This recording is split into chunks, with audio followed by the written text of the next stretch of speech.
Shalom Bapak Ibu, kita masuk dalam perenungan firman Tuhan dalam persekutuan doa umum kita. Firman Tuhan hari ini diambil dari Injil Markus pasal 1 ayat 40 sampai 45. Demikian firman Tuhan.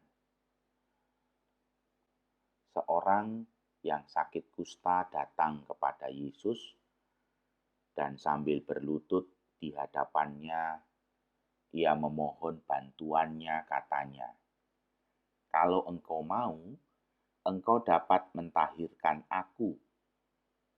Maka tergeraklah hatinya oleh belas kasihan, lalu ia mengulurkan tangannya, menjamah orang itu dan berkata kepadanya, "Aku mau, jadilah engkau tahir."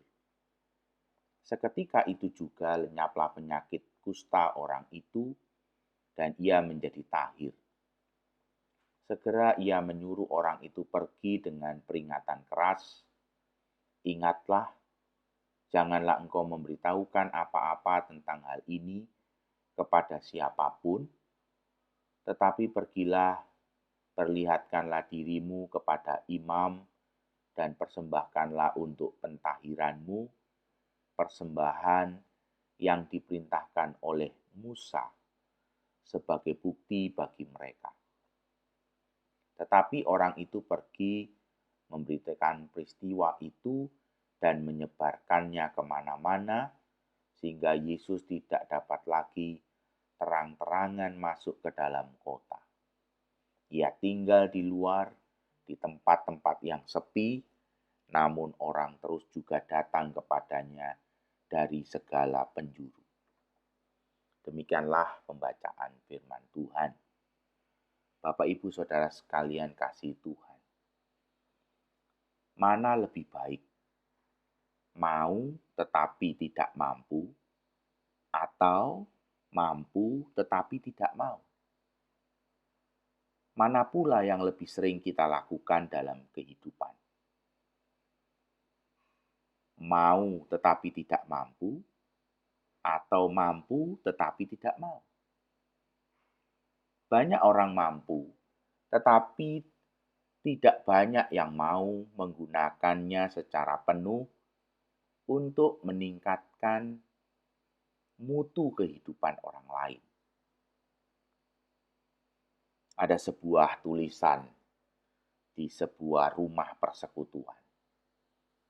Tulisannya berkata begini, sebuah tulisan di dinding tertulis begini, "Orang yang bersedia lebih penting artinya dibandingkan orang yang luar biasa." Hal ini seringkali menjadi sebuah perenungan yang menarik. Ada banyak orang luar biasa tidak bersedia, tetapi ada juga orang yang bersedia namun tidak begitu luar biasa. Hari ini kita diajak untuk belajar dari sikap Tuhan Yesus ketika berjumpa dengan si kusta. Si kusta menyapa Tuhan Yesus dengan sebuah kalimat yang menarik. "Kalau engkau mau, engkau dapat." Di ayatnya yang pertama. Yesus menjawab dengan sederhana, namun sungguh melegakan. Tuhan Yesus menjawab, "Aku mau." Dengan jawaban ini, Tuhan Yesus menunjukkan bahwa Dia sangat mengerti kondisi si kusta. Sebagai pesakitan, orang ini harus menandai dirinya dengan pakaian khusus dan teriakan peringatan agar tak seorang pun mendekatinya. Jadi Bapak Ibu kita perlu tahu, itulah yang harus dilakukan oleh seorang kusta di zaman Tuhan Yesus, di dalam kebiasaan orang Yahudi. Orang kusta harus menandai dirinya dengan pakaian khusus, dan dia harus berteriak-teriak agar menjadi peringatan dan orang lain tidak mendekatinya. Untuk makan, ia harus menunggu kiriman keluarganya tanpa boleh bertemu muka. Kusta adalah penyakit yang dianggap begitu menjijikkan. Bahkan dianggap hukuman Tuhan yang menajiskan orang lain dan dirinya sendiri. Bahkan saudara, kalau orang kusta berjalan lalu terlalu dekat dengan makanan orang yang berjualan, maka makanan itu pun segera akan dibuang dan dianggap najis.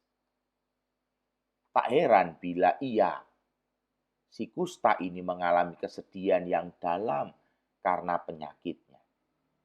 Itu sebabnya ia hanya berani meminta dengan cemas sambil berharap kepada Tuhan Yesus. Kalau engkau mau. Ini berarti bila Tuhan Yesus tidak mau, maka ia akan mengerti. Namun Tuhan Yesus sangat memahami isi hati si kusta. Karena itu sebelum melakukan penyembuhan fisik, Tuhan Yesus menyentuh hati si kusta yang luka, yang pahit, dengan berkata penuh pengertian, "Aku mau." Lalu jadilah engkau tahir. Bapak Ibu Saudara sekalian kasih Tuhan.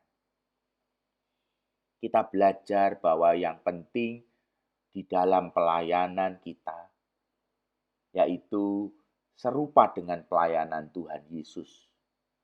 Bukan sekedar menyembuhkan penyakit, namun juga memberi harapan baru bagi mereka yang lelah lesu jiwanya.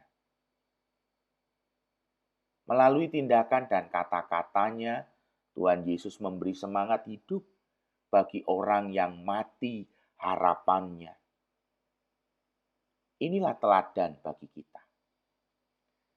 Mari kita ikuti dan kita teruskan karya Tuhan Yesus. Bukan sekedar hal-hal yang ajaib, tetapi hal yang membawa hati setiap orang kembali punya pengharapan, di mana hatinya menemukan pengharapan kembali di dalam Tuhan. Dalam melayani sesama, kita perlu melibatkan Tuhan untuk memulihkan hati orang-orang yang kita layani. Orang-orang yang kita layani harus melihat Tuhan dengan hati mereka.